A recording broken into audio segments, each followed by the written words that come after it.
Johan a 31 ans, il est chauffeur VTC et fin 2018, il veut changer de voiture. Il entend parler de Flexifleet. C'est une entreprise de location qui permet de devenir propriétaire à la fin du contrat. Une bonne affaire, se dit-il. Quand on va dans les locaux de Flexifleet, la personne en charge de vous faire signer les documents vous le dit clairement que vous allez devenir propriétaire du véhicule. La négligence que j'ai peut-être pu avoir, c'est en signant ce contrat, donc peut-être un peu dans la rapidité, dans le besoin aussi de devoir travailler. On ne voit pas cette petite phrase en haut, location longue durée. J'ai donné 49 000 € en pensant devenir propriétaire du véhicule au terme du contrat. Ouais. Alors qu'en fait, à la fin des 36 mois de location, rien ne se passe comme prévu, vous l'avez compris. L'entreprise lui réclame des loyers supplémentaires et une indemnité alors que le contrat est terminé. Il refuse de payer. Sa Volkswagen Passat est finalement saisie alors qu'il a déjà déboursé 49 000 € pour l'avoir. 49 000 € et on lui dit qu'elle n'est pas à lui. Amélie, vous avez enquêté, j'imagine, sur l'entreprise ? Oui, l'argument de vente numéro 1 de Flexifleet, c'est de devenir propriétaire du véhicule à la fin de la période de location.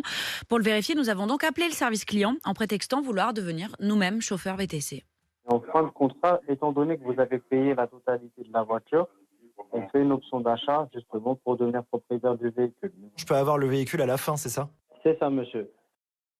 Mais ce que l'on découvre en recevant le contrat ensuite, c'est qu'il n'est pas du tout question d'une location avec option d'achat, leasing comme on dit, mais d'une location longue durée. Comprenez, une fois le contrat terminé, on doit rendre la voiture à moins de payer une indemnité de non-restitution. C'est comme ça que Mais Amélie, vous avez reçu des dizaines de témoignages. Oui, et c'est une information RMC que l'on vous révèle ce matin.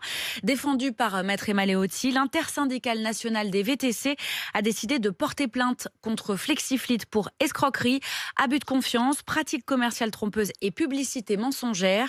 Brahim Ben Ali est son secrétaire général. C'est une espèce de tromperie commerciale dès le début. On dit faites-nous confiance, vous savez, on est des partenaires d'Uber. Uber nous a choisis parce que voilà, ils ne travaillent pas n'importe qui. Donc c'est sur ce point-là qu'ils jouent. Et donc, les chauffeurs font confiance et finalement, signent des contrats comme ça, sans regarder, vous savez, tous les articles du contrat. Donc ils sont là à payer, sans discuter, sans rechigner.